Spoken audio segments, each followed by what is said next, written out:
Welcome to the virtual John F. Kennedy Jr. Forum at the Harvard Institute of Politics. I'm Nancy Gibbs, the director of the Shorenstein Center on Media, Politics, and Public Policy. And it's the fateful collision of those three forces that we explore tonight in the Shorenstein Center's annual Salant Lecture on the Freedom of the Press, given this evening by Nobel Peace Prize winner Maria Ressa. Free speech, enshrined in the Bill of Rights, defended by generations of patriots, exalted and extolled by generations of journalists, now represents both a treasure and a trap. A treasure because free speech fuels innovation and invention and broad intellectual inclusion, but a trap when cynics hide behind its protections to do all manner of harm.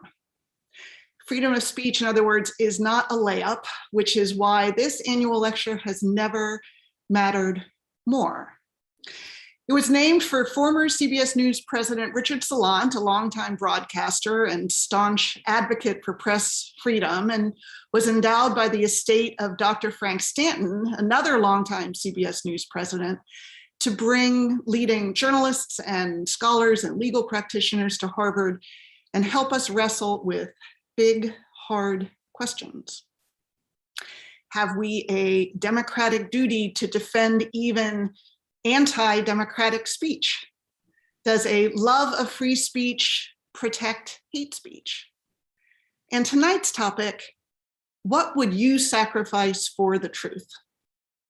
Because when information itself becomes a battlefield, how long before truth becomes a casualty? I can't imagine at this moment a better guide to these hard questions than Maria Ressa, who is with us at the Kennedy School as a Hauser Fellow at the Center for Public Leadership and a Joan Shorenstein Fellow at the Shorenstein Center. And I want to thank CPL Director Hannah Riley-Bowles and Executive Director Ken Himmelman for co-sponsoring Maria's fellowship and helping make it possible for her to be here on campus with us, bringing such richness to our conversations in and out of the classroom with students and faculty and fellows and staff. Here to introduce our guest and moderate this evening's discussion is my colleague, LaTanya Sweeney, the Daniel Paul Professor of the Practice of Government and Technology at Harvard Kennedy School and Harvard University. Dr. Sweeney directs the Public Interest Tech Lab at the Shorenstein Center and is a pioneer in creating and using technology to address problems facing free societies. Through the Tech Lab and her teaching and other research, she's helping the next generation of leaders better understand and prepare for the challenges and opportunities that technology presents. LaTanya Sweeney. Oh, thank you, Nancy. And a warm welcome to everyone joining us tonight in our virtual audience. It is my extreme honor and privilege to introduce this year's Salant Lecturer, Maria Ressa. I can think of no person better to speak about press freedom than Maria. She was named as a recipient of the 2021 Nobel Peace Prize just a few weeks ago, deservedly, for her fearless defense of freedom of expression and her tireless commitment to exposing abuses of power by the Duterte regime in her native country, the Philippines. A journalist in Asia for 35 years, Maria Ressa co-founded Rappler.com, the Philippines' top independent news outlet. Under Maria's leadership, Rappler's team of investigative journalists has been relentless in their coverage of Duterte's deadly drug war. As Rappler's CEO and president, Maria has endured constant political harassment and arrest in the real world by the Duterte government and its use of information warfare online. Despite countless attempts to silence her, Maria's voice has only grown louder, clearer, and more powerful. She has emerged as a bold leader in the fight for press freedom in the Philippines and around the world. And she continues to expose the critical role social media can play in the erosion of facts and public discourse, freedom of the press, and democracy. A former CNN bureau chief and Time Person of the Year, Maria joins us tonight from Cambridge, Massachusetts, where she is currently serving as a Shorenstein Center Fellow and a Hauser Leader at the Center for Public Leadership at the Harvard Kennedy School. Welcome, Maria Ressa. Thank you. Thank you for having me. It's been amazing to be on campus. And yesterday I was just with LaTanya's class, and it was incredible, the ideas that we're going through it. So I will dump in maybe, ideas from the last 5 years, data from the last 5 years. I always joke that, I feel like a combination of Sisyphus and Cassandra, but you're listening to me now, so thank you for everyone there. Let me put it this way, from what Nancy said. This is a freedom of speech. The Salant Lecture is about freedom of speech, but what happens if the world turns upside down and freedom of speech is used to stifle freedom of speech? That's really what is happening right now. And let me share with you the presentation. I think that I'm going to lay out just a few things. Why should you care about the Philippines? Why does it even matter to you? Think of us as like fruit flies, Drosophila, which is, the reason why genetic researchers experiment on Drosophila is because they live and die quickly. I hate to point it that way, but it's like you can have 4 generations in the time that it takes, less than 1 generation, and then you can experiment and see it through. Well, that's exactly what the Philippines became. And this is from Cambridge Analytica whistleblower Chris Wiley. He said that Cambridge Analytica, as well as its parent company, SCL, had been operating in the Philippines, trying tactics of mass manipulation on Filipinos, and that if it worked on us, then the word he used was ported it over to the West. The real target, of course, were Americans in the 2016 presidential elections that you have. Let me start it here then. Here's what we'll cover in the next 20 to 30 minutes. What social media has done is really turn it atomized meaning. And that's really difficult for journalists, because we came at it of, we try to give you meaning, but what happens when it's atomized? And it now becomes a man-to-man, woman-to-woman defense of our values and our democracy. That is the world we live in. What I hope to do in this is to show you what happened, how it changed us, what kind of emergent human behavior it is building, and then after all of this destruction, how do we create the future? What can we do? And the question I'd like you to think about, because when it becomes a person-to-person defense of democracy, the question for you is, what are you willing to sacrifice for the truth? Because that is the kind of moment we're living in right now. The last time a working journalist got this Peace Prize was in 1936, right before World War II, and he languished in a Nazi concentration camp. So the Nobel Committee essentially said, here we are, we're spotlighting journalists.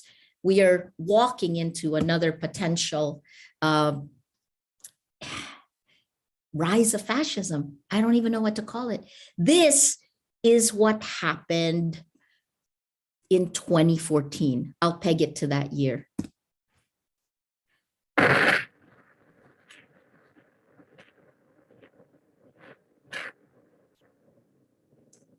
When the atom bomb exploded, we all knew what happened. 70,000 people died instantaneously.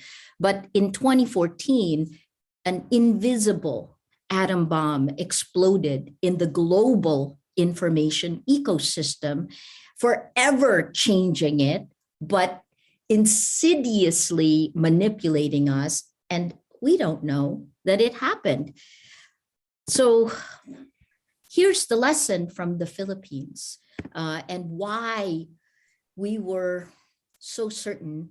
Part of it is because we created Rappler on Facebook first, right? In 2011, if Facebook had better search, we would have probably not created our own website.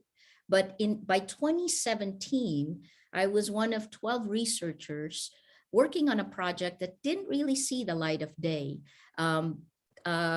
The head of the project, Camille Francois, who now heads Graphica, coined the term patriotic trolling. And that, to me, when we were looking at it all across the world, was this rise that was particularly attacking women. But it is, here's the definition: state-sponsored online hate and harassment campaigns that's meant to silence and intimidate, right? Flood the market with lies, with disinformation. And think about it like this, right? If information is power, disinformation is abuse of power. Women were a favorite, easy target across many of these different countries that we were operating from. In the Philippines, our data showed us that women were being attacked at least 10 times more than men. There's 3 steps, and this is, I'm taking you back to 2016.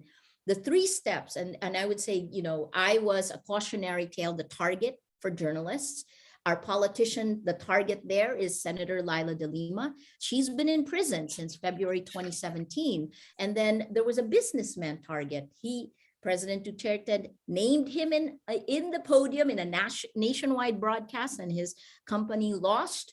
It was a publicly listed company, was forced to sell. So the 3 steps, and it's the same in every country: attack the credibility, allege corruption, even if there's none. You know, this is gaslighting to the nth degree, and then you repeat it. And one of the things we've learned is that when you say a lie 1,000,000 times, it becomes a fact. People believe it. This is the age of social media, right? And in Mark Twain's time, truth can catch up. And now it literally changes our reality. So facts, no more facts. The second tactic used against us is sexual violence. And I'll show you the example that happened to me. You inflame the biases, fuel misogyny. You degrade the target as a sexual object, and then you will be surprised how many real people jump on that bandwagon. And then finally, the last one, in Leila de Lima's case, they trended 2 weeks before she was arrested in February 2017. The propaganda machine, which we exposed, trended #arrest Leila de Lima. Then she was arrested. In May 2017, that same machine tried to trend #arrest Maria Ressa. It didn't trend. And that's probably why it took them another 2 years before they actually arrested me. Here's how we first discovered it. In September of 2016, a bomb exploded in a night market in Davao, which is the home base of President Rodrigo Duterte. The next day, surprisingly, he did a very draconian measure, which to me was a little alarming. He declared a state of emergency. And then shortly after that, we found websites running this story. And this was ground zero that we discovered. Man with high quality of bomb nabbed at Davao checkpoint, presumably to justify the draconian measure, right? And that's the website. We found it, newstrendph.com. That website has now been taken down. But here's the thing. The bombing was in September, but our story was March 2016.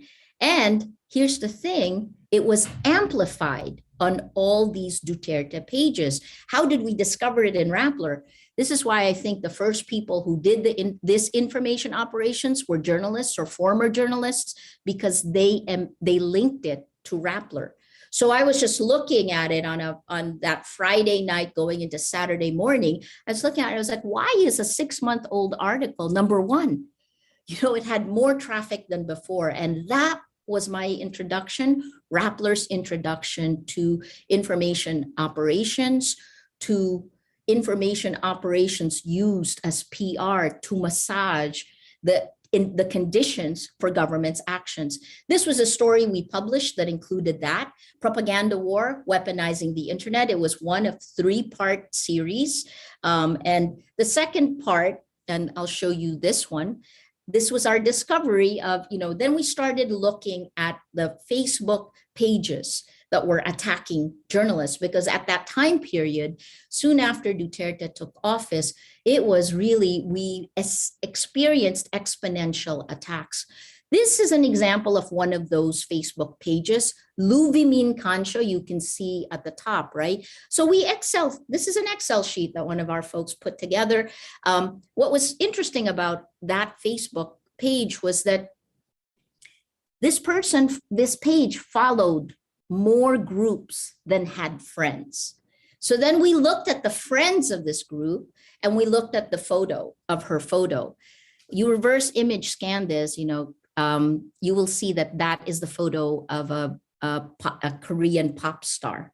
I wouldn't have known, but reverse imaging works. But today, in the age of GAN, of AI generated photos, this is no longer a good tactic, a good discovery. So what did we do? We looked at all of the accounts that this person was connected to, the friends, and we found 26 accounts.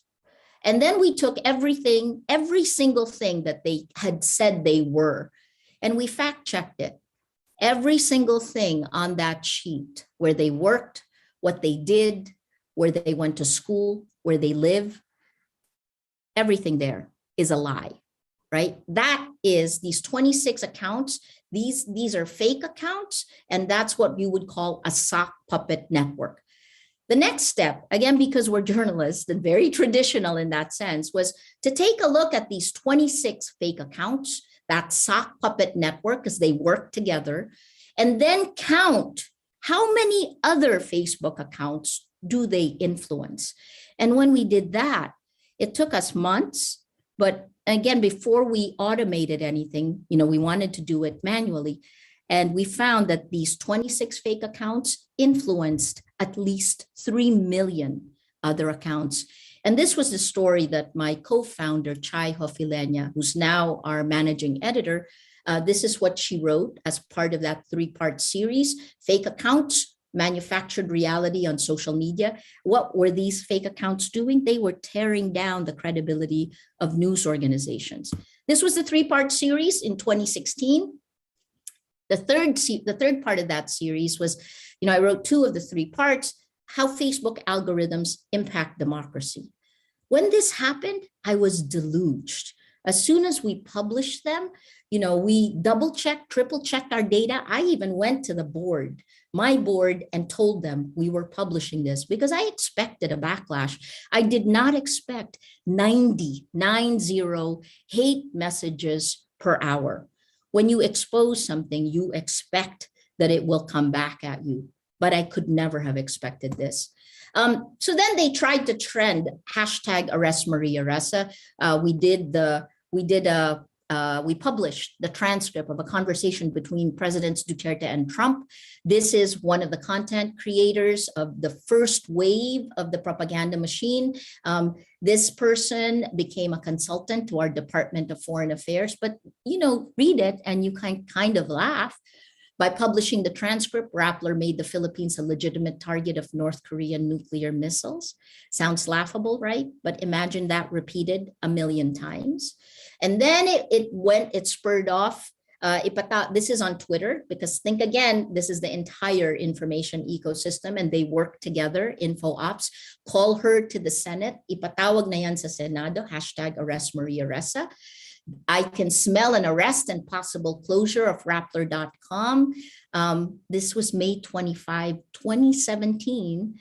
I was arrested in 2019. It didn't trend, that's why. And here we go to the third part, which is, sexualize, degrade. Maybe Maria Ressa's dream is to become the ultimate porn star in a gangbang scene. It's not. Me to the RP government, make sure Maria Ressa gets publicly raped to death when martial law expands to Luzon. Now, these are real people. So you have the info ops, like a virus of lies released, and then they infect real people. And those real people have a belief it changes the way they look at the world, right? So what did we do? We created something we called Shark Tank. Shark Tank, this was a 2016 Shark Tank. Today, our Shark Tank, our database, it is publicly available posts, right? And all we did was to put them together so we could see the patterns in the data. Today, our Shark Tank has nearly 400 million public posts and growing, 450 million public comments. And if you look here, I'll show you what it looks like, but these are websites because they lodge it in the end. The end goal is to mimic news websites and make people believe that's the case. These are the Facebook pages spreading the websites. And if it is if the average reposting is more than 10, it turns red. I'm going to bring you to October 2016, which is when we published the series.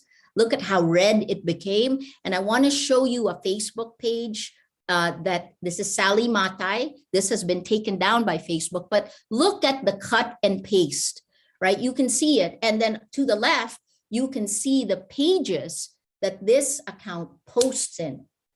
This is just, mga ka-DDS is just a call to action of Duterte supporters. And then you can see the websites and how many times they post there.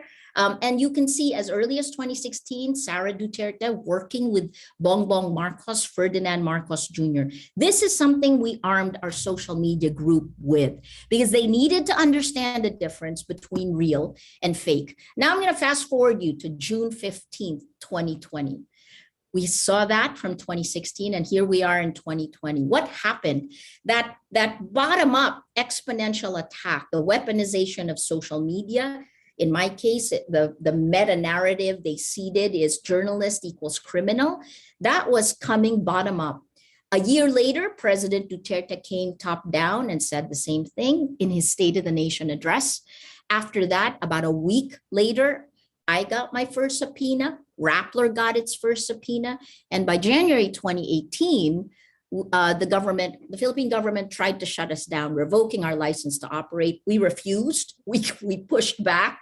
I realized later on that, you know, my co-founder and I did the press conference, but we forgot to tell our lawyer we were going to do that because we were just, you know, this was just so wrong.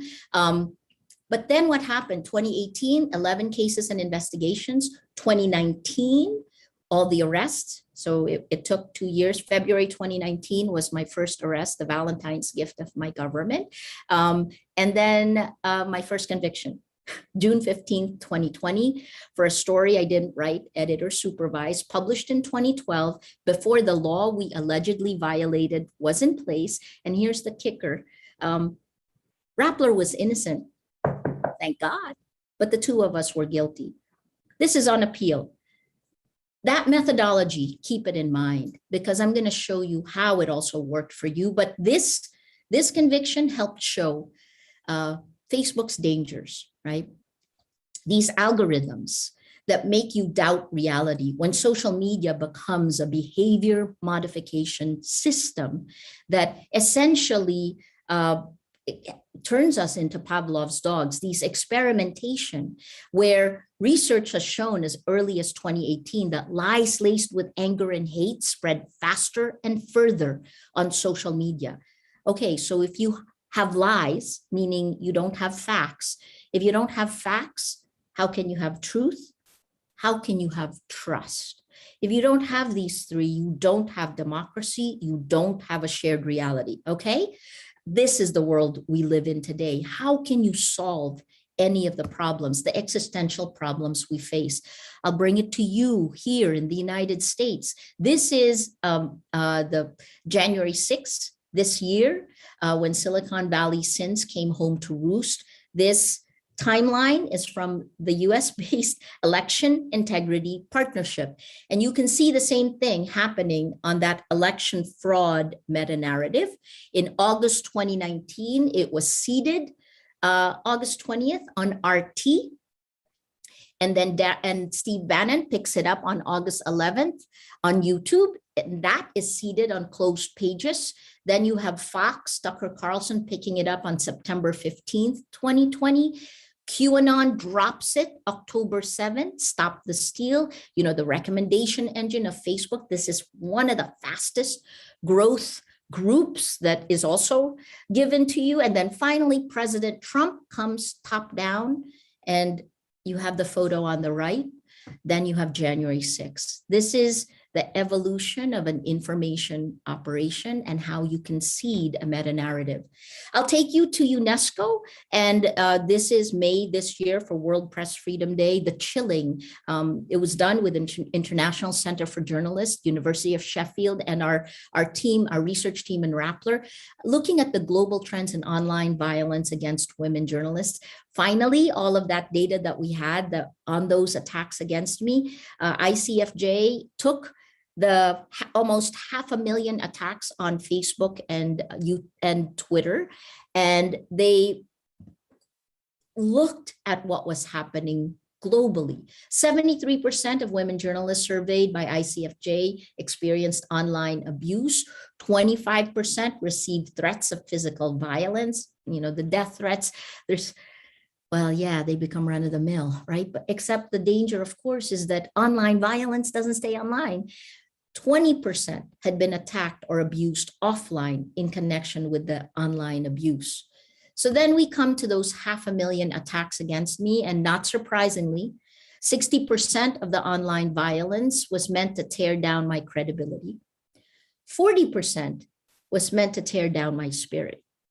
You know, you name any animal, I've been called it. My head has been, thrown into any kind of, there's so many things. I have eczema, extremely dry skin, and the meme that they created was scrotum face, right? You can imagine. I'd show you the photos, but I won't have enough time. Anyway, so these were what they did as a way to deal with journalists asking tough questions. You deflect. We know lots of other people who use the same type of tactics, right? You deflect, and then every time something is critical, you do an information operations. These are some of the things we've lived through. If you haven't read the report, it's instructional because it is happening everywhere around the world, including here. The next 3 slides are the evolution of our information ecosystem. This is Facebook in the Philippines. The sizes of the circles, each circle is a Facebook page. Their size is based on eigenvector centrality, their ability, their power to spread a message. And you can see what has happened is that the government is using asymmetrical warfare against the facts, against the people. Right? So this is asymmetrical warfare. I used to follow this stuff when I was tracking terrorists. Well, this is 2018. This is 2019. Let me see if I can, I can't move it now, but the reason this is important is the reason why you even have a 50-50 ratio in this one is because this is the week I was first arrested. And when I was arrested, normal people shared news organizations, right? But the information operations were trying to create alternative news websites. So unlike Alex Jones, which kind of happened under your nose, here we watch them trying to create it. And this is the only time, every time something bad happens to me, we kind of even it out. It's not a good way to even it out. I want to find a better, easier way. This is 2019, right? So keep track of that Vove PH because, later on, that is one of the main pages to attack Rappler and me. This is 2020. And in this one, the blue and the red circles actually are the pro-Duterte, pro-Marcos communities. But the difference here is that where they used the drug war in information operations before, now that group, NTF-LCAC, is a new group led by a former military general who was using tactics of McCarthyism. It's like McCarthyism, essentially calling human rights activists, journalists, and opposition politicians terrorists. Very dangerous at a time when the government has actually passed an anti-terror law that allows you to be arrested without a warrant and held for up to 24 days, right? So this is our information ecosystem. I'm going to wind it up by kind of showing you how geopolitical power play is connected to the data we have, and how the data we have allowed us to see the connection to Russia and to China, and how this is paving the way for our elections, our presidential elections, when more than 18,000 posts, 18,000 officials will be elected on May 9th, 2022.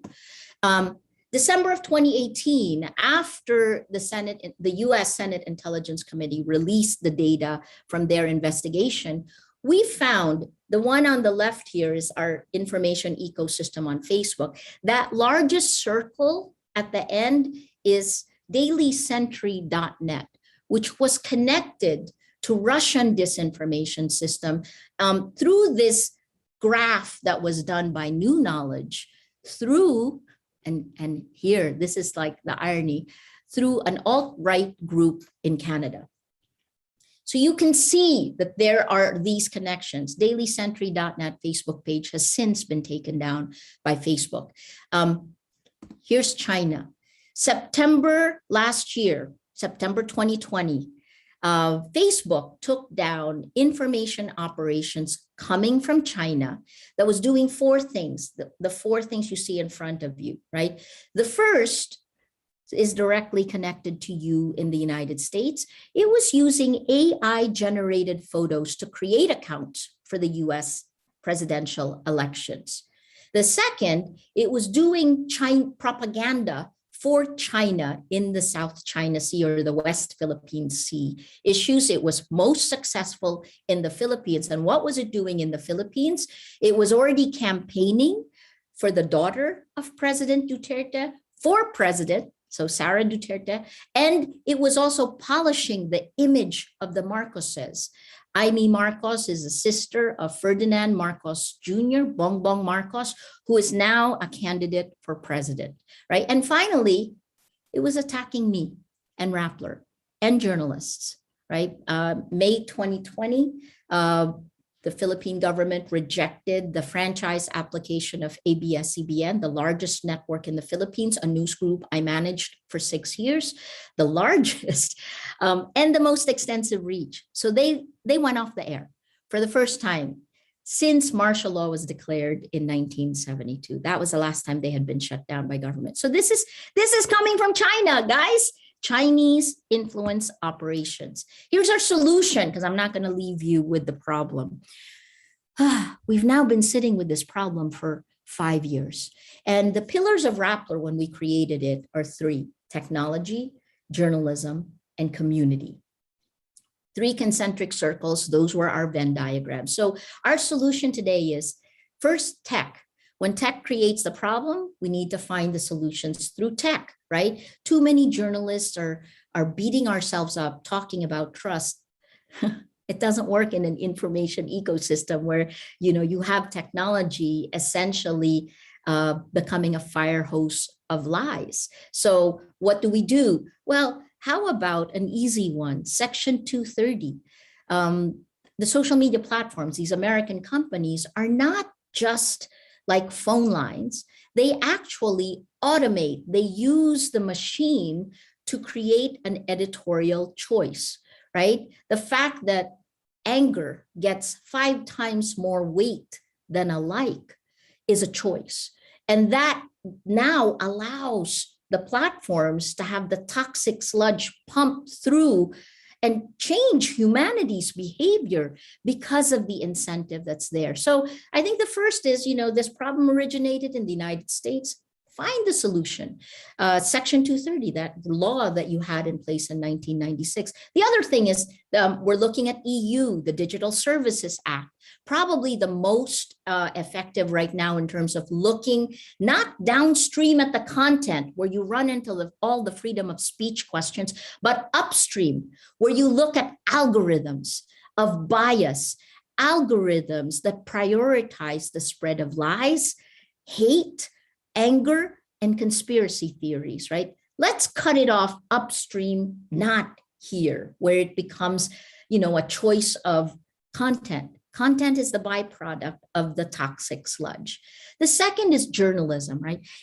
sorry, the last part of technology is Rappler is building. We're building a platform that is rolling out. Part of the reason I'm also here, I was just talking to Latanya. I was like, Latanya, well, what do we do with this? So we're rolling this out. Our elevator pitch in 2011, when we were building it, Rappler was, we build communities of action, and the food we feed our communities is journalism. So this is what the tech will do. So let's see, we're rolling it out by the end of November. So it's both macro and micro, right? I think technology in the hands of journalists will behave very, very differently. Journalism, how do we help independent journalism survive? 2 weeks ago, was it 2 weeks? You heard from news leaders where we talked about essentially the International Fund for Public Interest Media, something I agreed to co-chair with Mark Thompson, the former CEO of the New York Times. While we're fixing tech and governance of tech, you have to help independent media survive.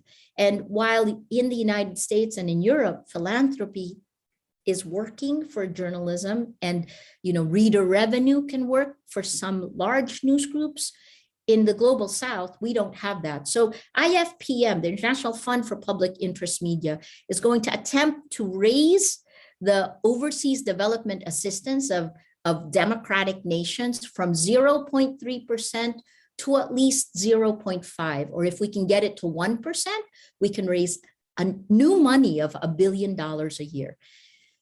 That's one. And then, for those journalists under attack, like we are in Rappler, you continue doing the journalism. In the last 2 weeks, we've released 10 stories that looked at an ICC, the affidavit, 186 pages affidavit from the International Criminal Court that is linking President Duterte to a hitman who claims he was ordered to kill and bury these bodies, to the corruption scandal that is happening right now in the Philippines.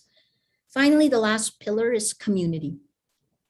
Community is critical because I think part of the reason we can be resilient is that you need to tell people how they are being manipulated. Most of the time, Americans will say, that doesn't happen here. And then you see how quickly democracy can collapse, because one of the things that the technology has shown us, and it is both good and bad, is that humanity around the world, we actually have far more in common than we have differences. And I think, the best example for me of what it, in one sentence, is the crisis we're facing was stated by a Harvard biologist. He studies emergent behavior of ants, E.O. Wilson. He said that the greatest crisis we're facing is our Paleolithic emotions, our medieval institutions, and our godlike technology.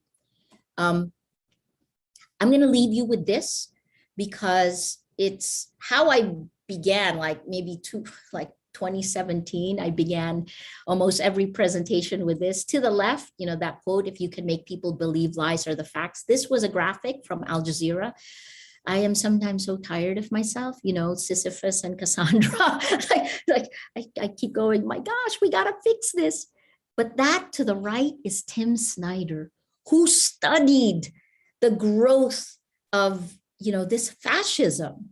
And he is a historian, and he basically, if you haven't read that little 150-page book on tyranny, he summarizes it here. If you want to rip the heart out of a democracy, you go after facts. That's what modern authoritarians do. This is the world we're living in. And you go back to that question. We need facts. What are you going to do to protect the facts in your area of influence? Because when you do that, you protect the truth. Thank you.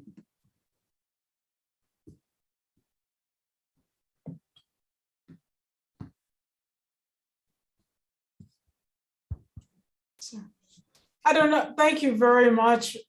That was wonderful. I was trying to give a clap to you, audio clap, so that you could hear and represent all of the sounds of all of the claps that you couldn't hear. I have so many questions, but let me just ask a few. And the reason I say that, because I know others want to get in here and ask questions as well. But why don't we, so,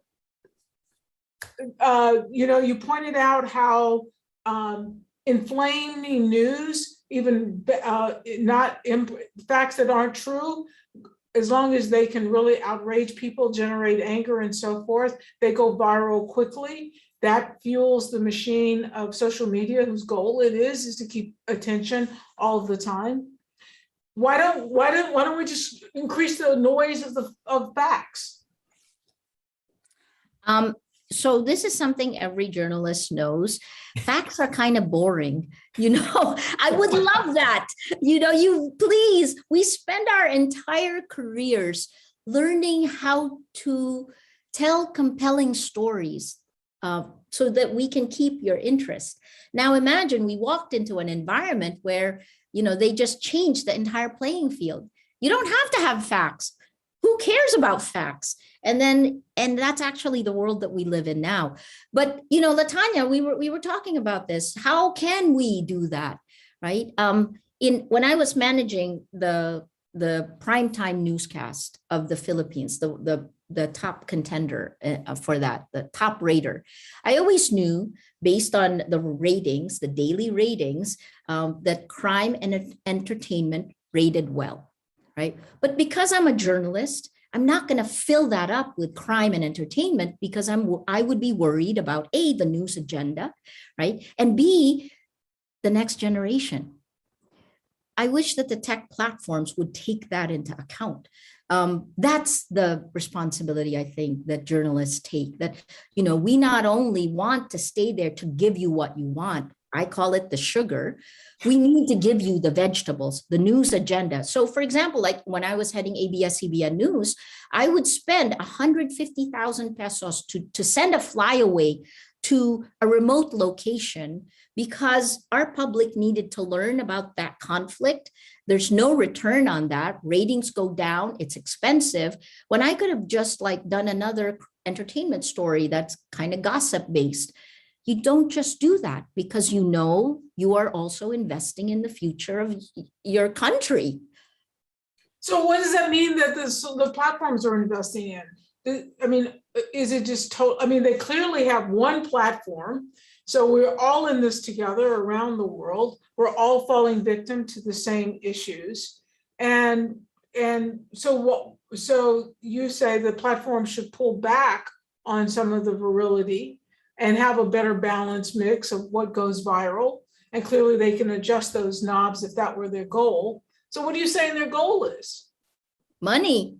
Capitalism, right? I mean, this we now know from the Facebook. Look, we knew this, of course, right? Because we could see it in the data. I lived it. But, really, okay, let me take the platform side. They didn't sign up to take care of the public interest. They signed up to make money for their shareholders. So this is, now we talk about all the kind of upside down incentive schemes that are permeating our world. And I think this is part of the reason this moment is particularly important, because how much money is enough? For someone like of the Philippine administration right now, they are using a scorched earth policy to stay in power.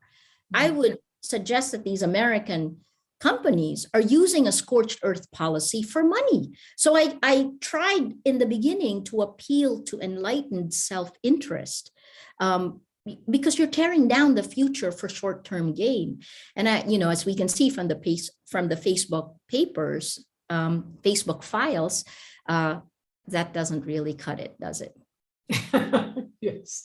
So in many ways, you made a great point about the metaphor I would use from the United States is that the Philippines is sort of the canary in the coal mine. So as what happens to the canary tells us whether or not it's safe or not. So if you're ahead of us, we could see a trajectory for the United States. But where do you see it now? Like, given the vantage point you have, where do you see things going in the next year or two? I'll talk about the Philippines, and then I'll talk about the United States. In the Philippines, we have elections on May 9th, 2022. Ferdinand Marcos Jr. is running for president. And he declared his candidacy 35 years after his family was ousted in a people power revolt. And so, what we have exposed have been the disinformation networks that are essentially changing history in front of our eyes. Many Filipinos now believe that, Ferdinand Marcos, his father, was a hero. In fact, President Duterte allowed Ferdinand Marcos, the dictator, to get a hero's burial. The anniversary was just yesterday, I believe. So, you can't have integrity of elections if you don't have integrity of facts. Historical recidivism, recidivism of these networks, historical revisionism, denialism, all of this is happening. And, again, it's like we're on quicksand. But for us, right, that's what's at stake in in our May elections. Rule of law, facts. And I would say that when it comes to your elections, I don't think that that's also any different. I think aside from the Philippines, you have elections in Brazil early next year, Hungary, right? These are, as we see the world tipping, there is a lot more at stake than just little Philippines. In the United States, you heaved a sigh of relief after the election of President Biden, but the underlying systems haven't changed. The only difference is that these social media companies, the American companies, care about America, and they put more resources. Again, we can see this in the Facebook papers that were just released by Frances Haugen. A lot of the systems they put to help protect users in America are not available in other languages. So they haven't changed the system.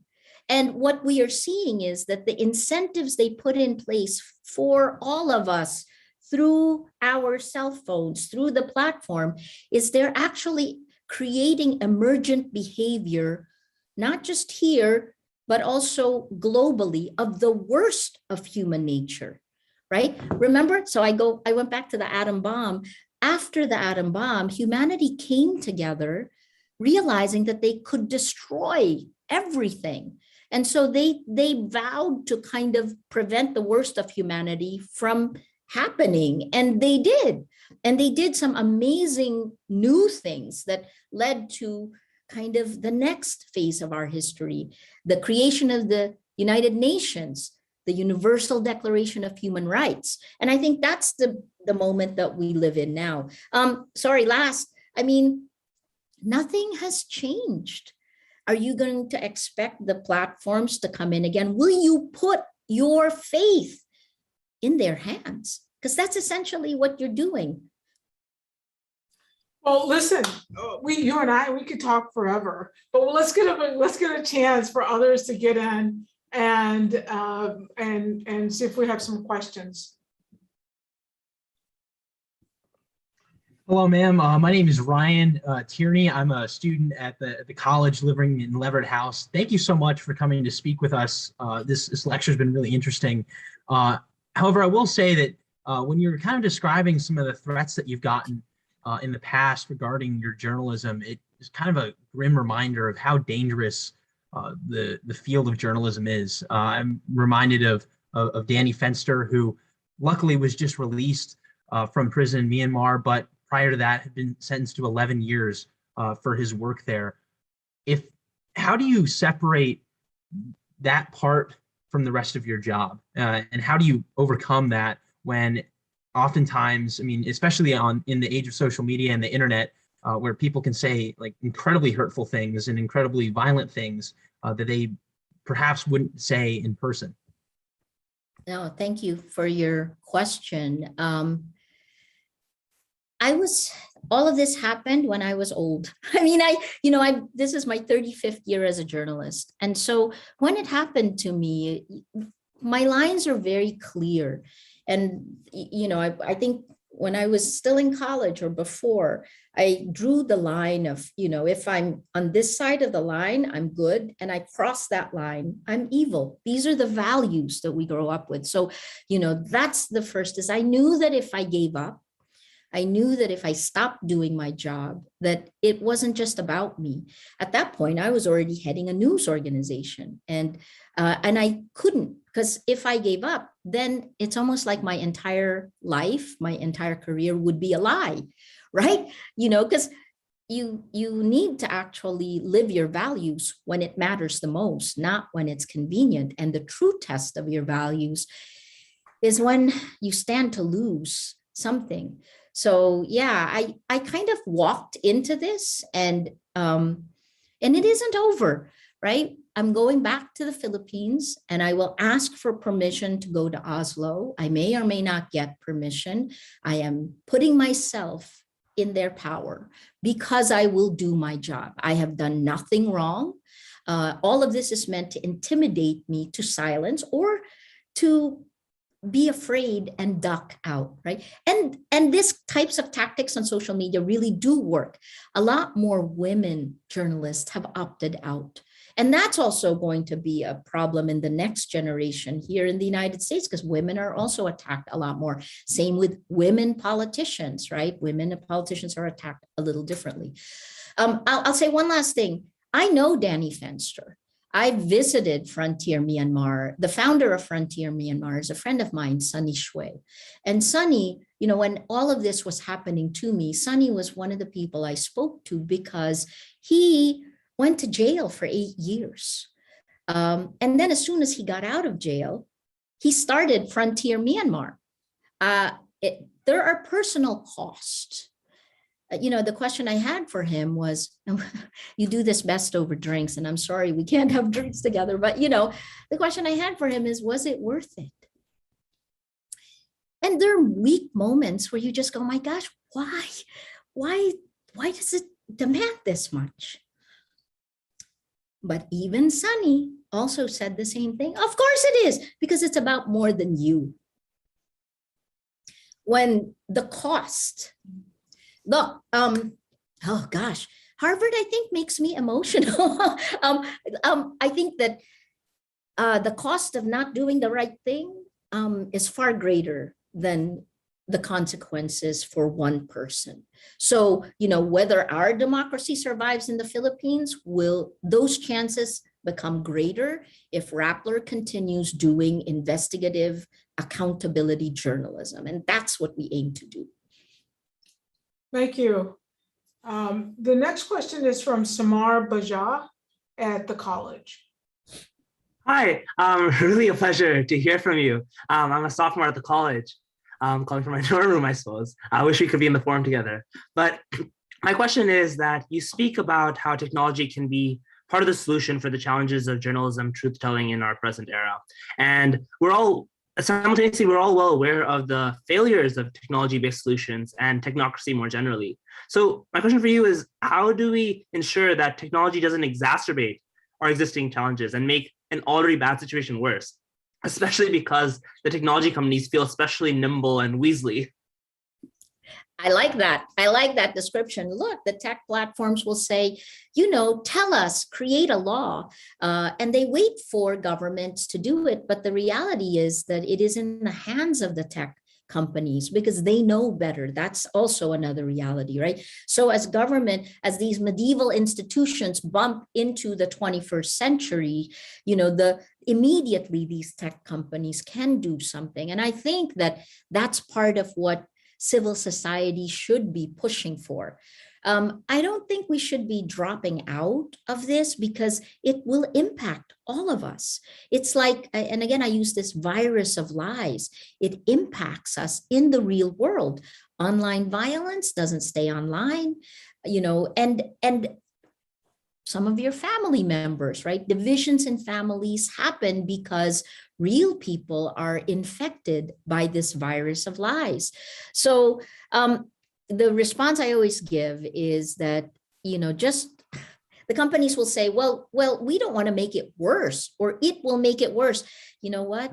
Just because you're at a place where you can make a lot of money right now doesn't mean you shouldn't be iterating a solution. Again, something that the Facebook papers show. There could be algorithmic solutions. So, they stopped weighing anger more, 5x more.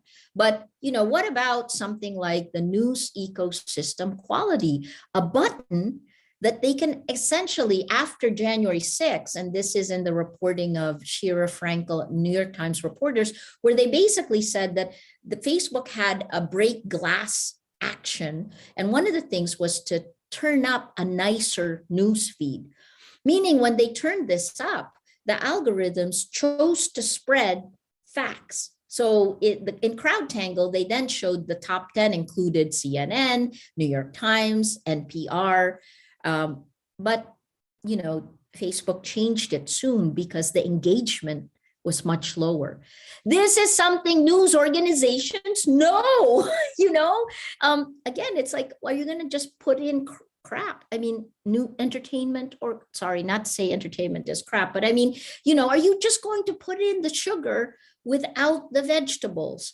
And I think that turning up news ecosystem quality, that's also an algorithmic thing. It's not a free speech issue.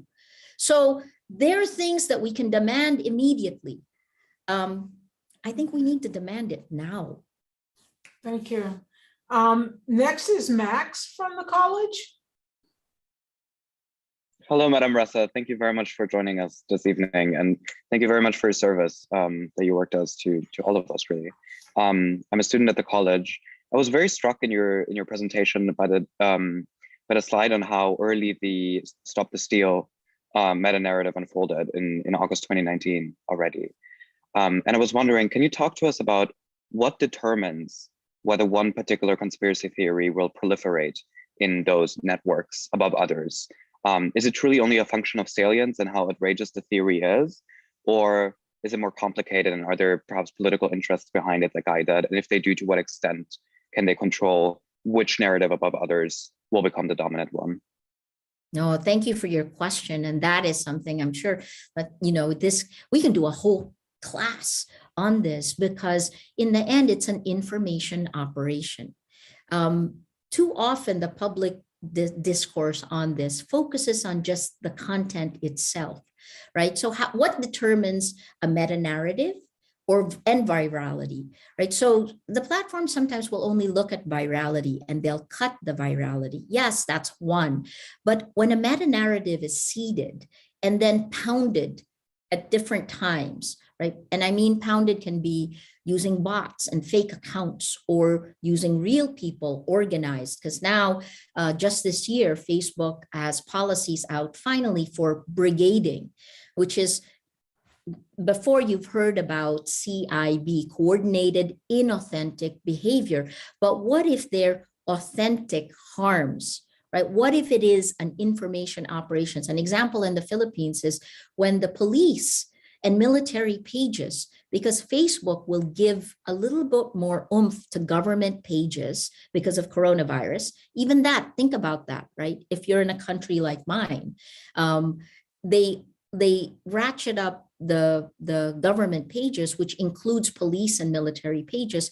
And so when they attack a human rights activist, that poor activist, I can send some links here, or I'll send it to Shorenstein to send to you, because what we did is we showed the study, and we showed how the activists and one particular group, Karapatan, had 16 people killed during the last 5 years, right? So information operations, think about it like military warfare, which is exactly why it is part of the Russian military doctrine. In the old days, you would call it PsyOps, and many countries had this, including the United States. But at this scale, the ability to literally change our reality, I always use this thing of, I don't know if you remember the movie, the one with Leonardo DiCaprio, where they will go into the dream world to change reality. Inception, right? Yeah. That's what social media has become. Anyway, so how do you make a meta-narrative stick? In something like that, it's seeded and it stays dormant, and the platform will never know about it. But then over time, it's tapped, and then the virality happens at a different time. Information operations is like gaining what's the right word? Credibility, knowing the signals that the algorithms will pick up, and over time building it up, right? So again, QAnon is an easy one. How did those groups grow so fast? What are the problems of engagement, the way these platforms define it? I mean, we used to read those books where, the wisdom of crowds turns into a mob. So essentially, that's what we're doing. So whether it is coordinated inauthentic behavior or coordinated authentic behavior that leads to online harms, these are all insidious manipulation. And here's where you go to the rest of the technology. Everything you do, every post you make is pulled together by machine learning, and they create a model of you that knows you better than you know yourself. And the question is, does the platform own that, or do you? Should you be giving permission for the platforms to take that from you? Because it's kind of like you went to a psychologist and the psychologist then said, hey, I got his deepest secrets. Who will pay me for it? Right? That's kind of what this machine learning, and then artificial intelligence will come in and then serve it up in that ad. This new ad world is also very different from the ad world that I grew up in broadcast journalism. It is not micro-targeted. I cannot show different people on our Zoom call different versions of reality because I want to manipulate you. So think about it like that. Like these things that were used for marketing are now used by geopolitical power to manipulate you. Thank you. That's very insightful. Thank you. And the last question will be from Jay from the college. Hi, Maria Ressa. Thank you so much for your talk. It was very informative. I have one question split into two parts. Right. The first question would just be, I'm from Singapore, and from where I'm from, the political system is such that, news information can be considered reliable, but at the same time, very restrictive. How do you reconcile that? I believe when you talked about trust, but trust being the withholding of information, the curating of information, specifically because Singapore has a fake news law, it's been talked about a lot.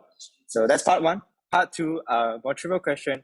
I saw that on Rappler, there's a mood meter. Over the past years that you've implemented it, any kind of particularly insightful analysis you may have from that? And thank you so much. The mood meter. So first, I think Singapore is unique, and it's unique because when Lee Kuan Yew took over, he took a backwater, and he really was the architect of Singapore, right? And I watched it grow. I covered Singapore. My first story out of Singapore was the caning of Michael Fay, where it was the clash of East and West, and I learned to both admire Singapore and also be a little scared of it. But, the kind of planning that Singapore government encourages is incredible. The very first environmental programs were put in place by Singapore. 86, I think when I started covering was 86%. Now 90%, more than 90% of Singaporeans live in public housing, right? So now I sound like the ad for Singapore. So let me put it this way. The PAP has been in power forever in Singapore. And it's tough to be opposition in Singapore. And the kind of the dream of PAP is to have the opposition inside, right? So that's a long way of saying Singapore is not the rest of the world, because I ask this of myself, if my government was that efficient, would I give up some rights? If the government was that, to those who aren't from Singapore, the government, and this is now changing, but the government has in place 10-year plans. And these 10-year plans are taken up by the government, by the new officials coming in, and they're evolved. I wrote my second book from RISJ, from the NTU, so from Singapore. And I learned a ton about it, not just from covering it, but also from living there. So it's hard when I come from countries like the Philippines, a decade in Indonesia. I also yearn for order and stability and trust. So the question is for your generation, Jay, because you come from a different culture, what do you want? And how much freedom are you willing to give up to have a sense of stability and order? I think that's the same in every country that you have. And, certainly we're not running after Singapore for human rights violations. I mean, even Bill Clinton in the caning of Michael Fay couldn't really say that, right? So I think those are the things. So that's an easy one. The mood meter, you can see I have no easy answer for you. The fake news law of Singapore. Singapore is one of the 21 countries in the International Grand Committee on Disinformation. And I've addressed some of the ministers of Singapore there. Most recently, Francis Haugen and I testified. And I'll tell you the questions from the two representatives of Singapore in that committee focused on online violence against women. I love the thinking slow process because it counters the thinking fast, manipulative content of social media or makeup. On the mood meter was essentially something we created because of a BlackBerry experiment in Harvard in 2011, when 100 students were given BlackBerries. And based on that, they were able, the researchers were able to find a virus, not a virus, but flu, right? How fever spread through this. They were able to look at mobility, where the places where the kids partied. That gave me a lot of ideas about what we can do if we can track mood with stories, like what emotions. It isn't a scientific study of any sort. It's a thinking fast and easy engagement. That was the idea behind the mood meter. Since then, though, what we've done is working with our academic partners in the Philippines, we were able to then show how certain stories impacted different parts of the Philippines. And here's the other part. The other reason why I know that we're being manipulated is because from 2012, when we began the mood meter, until 2016, when Rodrigo Duterte won office, the predominant emotion in the mood meter was happiness. Happy, always happy, inspired. Filipinos were happy. And then after 2016, anger, which was number 2 or number 3 at best in the past years, because we quantified that, became number 1 overwhelmingly. So I don't think people's values and cultures change overnight. That's what I think is the algorithmic thumb on the scale of these American platforms. Well, I want to thank you. Let me start first of all, also by thanking our host, the Institute of Politics. We thank the Center for Public Leadership. We thank the Shorenstein Center. And Maria Ressa, we really thank you for a wonderful time. It's always enjoyable to talk with you. And then finally, I want to thank all of you participants who came onto Zoom and really heard her message and asked her questions and participated. Thank you.